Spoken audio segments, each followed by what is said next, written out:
This means war. Patriot missile system just shot down a ballistic missile heading for major international airport. Saudi Arabia has confirmed it has intercepted a ballistic missile fired over its capital city of Riyadh by rebels from Yemen. President Donald Trump immediately wasting no time in setting the blame on Iran. The missile was shot down near the King Khaled International Airport in the northern outskirts of the city and did not cause any casualties, although fragments of the projectile fell near the airport grounds. Flights were not disrupted because of the commotion. According to several Houthi-owned media outlets, Yemen's Houthi rebels fired the missile across Saudi Arabia's southern border. This is the first time a Houthi missile has come close to a heavily populated area and appears to be the farthest such a missile has reached inside Saudi Arabia.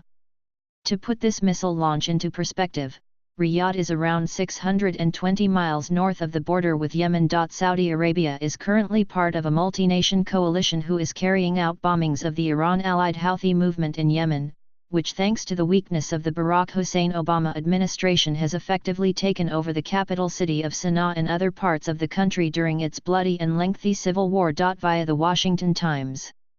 Setting the record straight on the Yemeni civil war. The Saudi coalition is fighting to thwart Iran's encirclement scheme.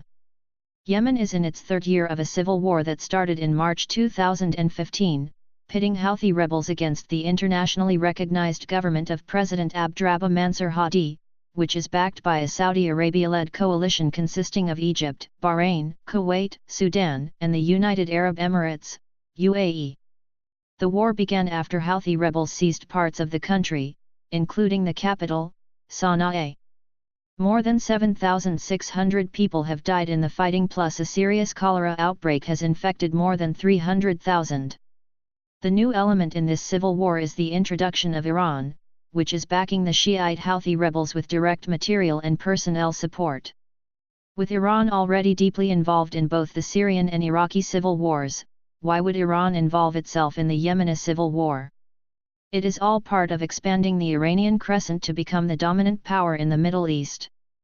By establishing itself in Yemen, it completes not only the encirclement of Saudi Arabia but also control of the strategic Bab al-Mandab Strait, where more than one-third of the world's oil supply passes on a daily basis. It would also mean Iran's de facto control of the Suez Canal. Such control would directly challenge U.S. core interests in the Middle East and, therefore, justifies our involvement in the Yemeni crisis. Our interests in Yemen reflect our overall strategic concerns throughout the Middle East, which are preventing Iran's Middle East hegemony objectives, which include controlling the entire Arabian Peninsula with its oil and gas resources, as well as Islam's two most holy cities, Mecca and Medina. Implicit in this objective is Iranian regime change. Ensuring freedom of the seas by preventing Iran from controlling the Strait of Hormuz, as well as ending Iran's Houthi proxy threat to the Bab al-Mandab Strait and de facto control of the Suez Canal. Recent anti-ship missile and mining attacks by the Houthis illustrate the gravity of this threat.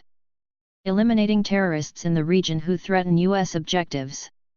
This includes not only the Islamic State, but Al-Qaeda in the Arabian Peninsula. May 2017 visit to Riyadh.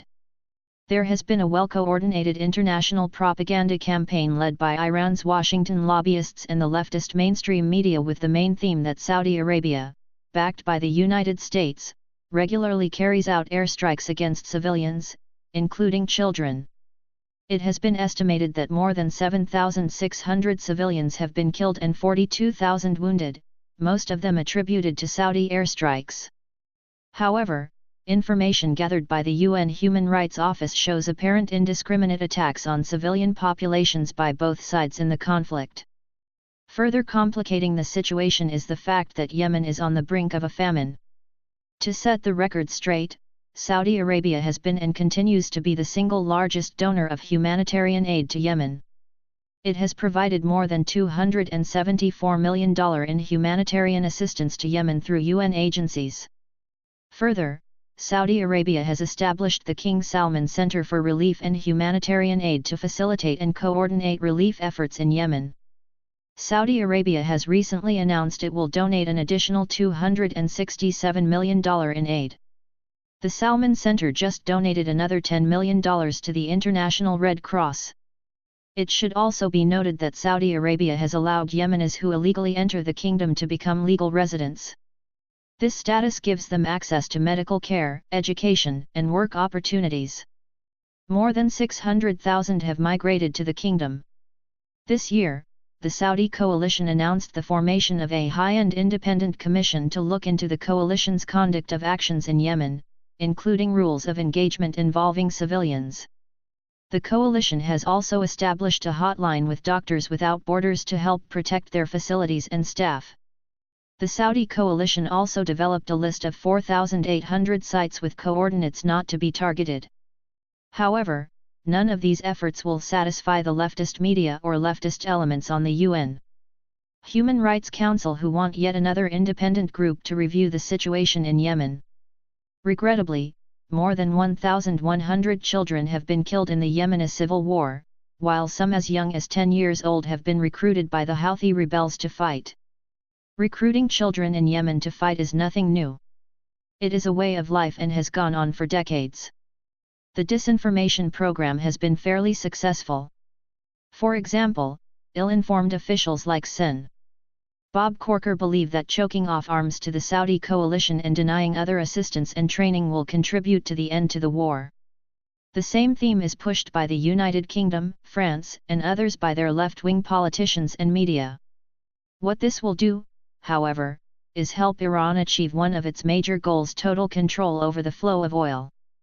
In order to hasten the end of the Yemeni civil war, the following actions should be taken.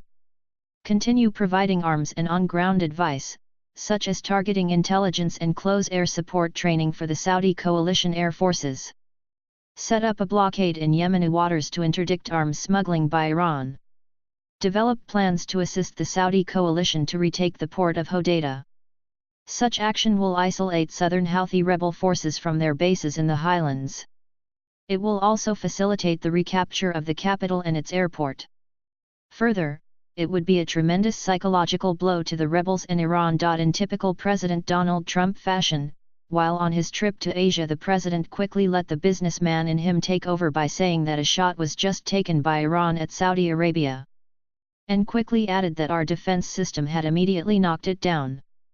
He was, of course, referring to the Patriot missile batteries Saudi Arabia has purchased from the US. He later added, "That's how good we are. Nobody makes what we make, and now we're selling it all over the world."